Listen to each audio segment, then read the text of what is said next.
Bonjour, bonsoir, peuple congolais. Ça dépend de là où vous me suivez, au moment où vous êtes en train de me suivre. Merci, nous sommes sur votre chaîne, Modeste Bampebe pour le développement du Congo. Je tiens à vous demander, pour vous qui n'êtes pas encore abonnés, de vous abonner, de partager l'émission et de liker, parce que cela nous encourage et permet aussi que les vidéos que nous tournons soient bénéfiques pour un plus grand nombre de personnes, congolais comme les Africains.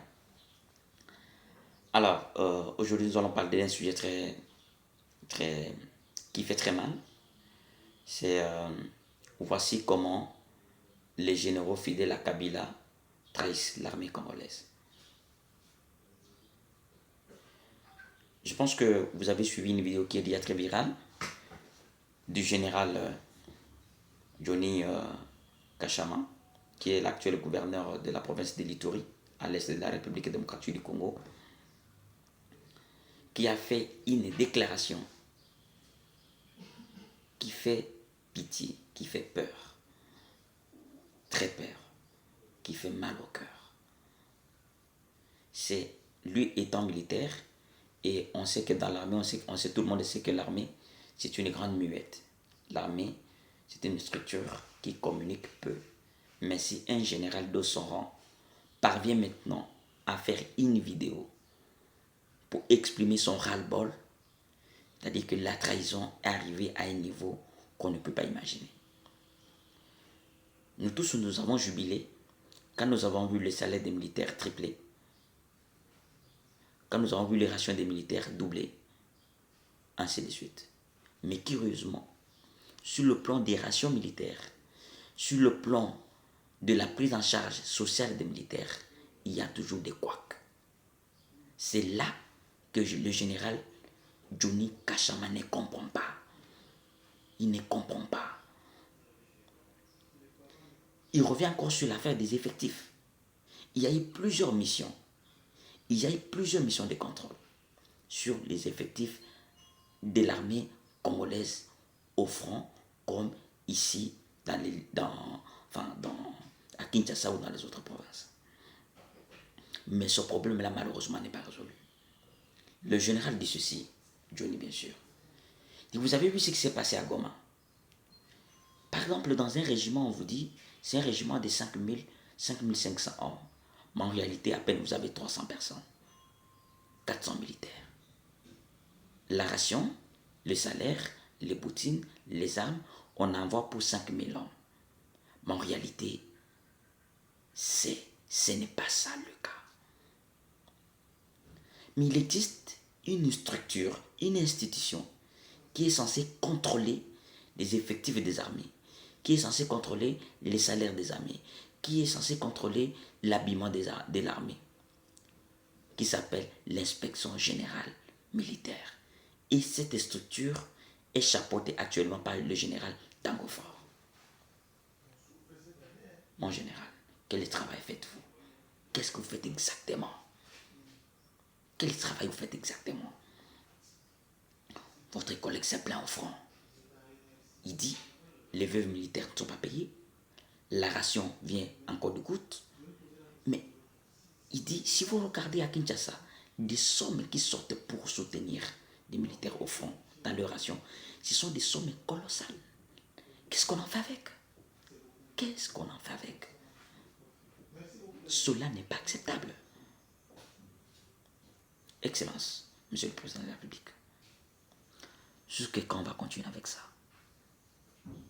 Il faut qu'on arrête, Excellence. Tout tombe sur vous. Tout tombe sur votre personne, sur votre bilan.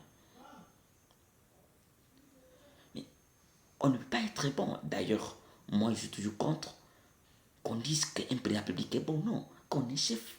Surtout, un chef comme le président de la République, on ne peut pas être connu comme très bon. C'est pas normal. Excellence. Moi, je suis économiste de formation. Dans l'histoire économique du monde, aucun pays au monde ne s'est développé avec la démocratie. Je ne connais pas un seul.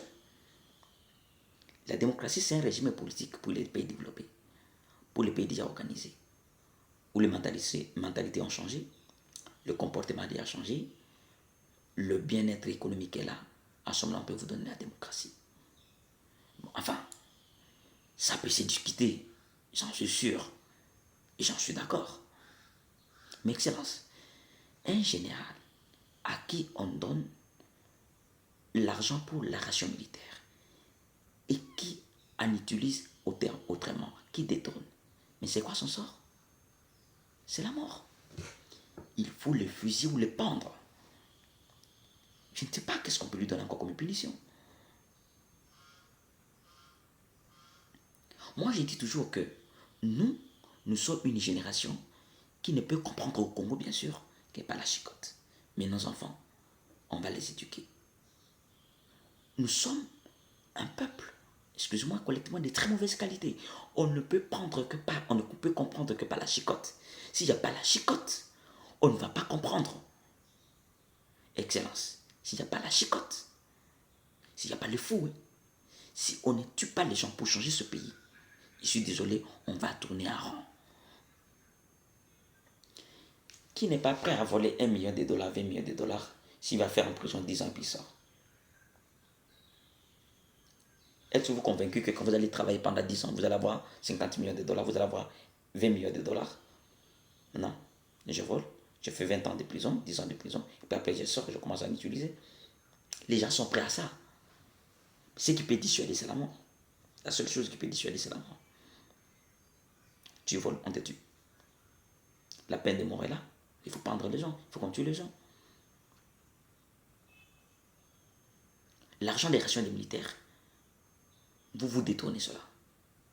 On a doublé le salaire des gens, les veuves des militaires continuent à pleurer. Ce n'est pas normal, Monsieur le Président. C'est pas normal. C'est pas normal. Je pense que vous allez suivre. Si vous cherchez la vidéo du général Johnny Kachama, vous allez suivre. Et on voit le travail que Kagame a fait sur notre armée des traîtres. Des gens à plusieurs chefs. Des gens fidèles à Kabila jusqu'à maintenant. Pour que ces gens-là quittent, pour qu'on puisse enlever les gens de notre armée, il faut qu'il y ait le fouet, il faut qu'il y ait la chicotte, il faut qu'il y ait la mort. S'il n'y en a pas, je suis désolé, on va tourner en rond, on n'aura que des yeux pour pleurer. Excellence. Un général qui a déjà 1 million, 2 millions de dollars, 3 millions de dollars, vous pensez qu'il est prêt pour la mort? Non. C'est un bourgeois. Il a goûté déjà l'argent, il n'est pas prêt à la mort. Envoyez ces gens-là à la retraite. Envoyez-les tous à la retraite. La retraite anticipée. S'il faut envoyer chaque mois 10 généraux à la retraite, faites-le dans 5-6 mois. On a déjà des nouveaux généraux. Avec une nouvelle philosophie, et les choses peuvent changer. Excusez-moi pour cette vidéo avec un ton de colère. Je suis désolé parce que ça fait mal. Ça fait mal. Qu'on a doublé le salaire des gens. On a doublé, on a triplé les rations des gens. Mais les gens continuent à pleurer. Parce qu'il y a des gens qui ne font pas le travail. Parce qu'il y a des gens qui continuent à détourner. Monsieur le Président, si les gens continuent à détourner de l'argent des militaires, moi je pense que la faute est à vous, à pas quelqu'un d'autre. Parce que vous le savez. Et je pense que vous laissez faire. Non. Vous le savez, vous laissez faire. Le jour où on va tuer un général, 2 généraux, parce qu'ils ont volé, parce qu'ils ont détourné, ils ont été fusillés, pendus, les choses vont changer dans très peu de temps. Vous aurez un résultat que vous aurez dû avoir pendant 10-20 ans. Merci beaucoup de m'avoir suivi. Surtout, merci de vous avoir abonné et de partager cette émission. À la prochaine fois. Merci beaucoup. C'est moi votre frère, Modeste Vampembe.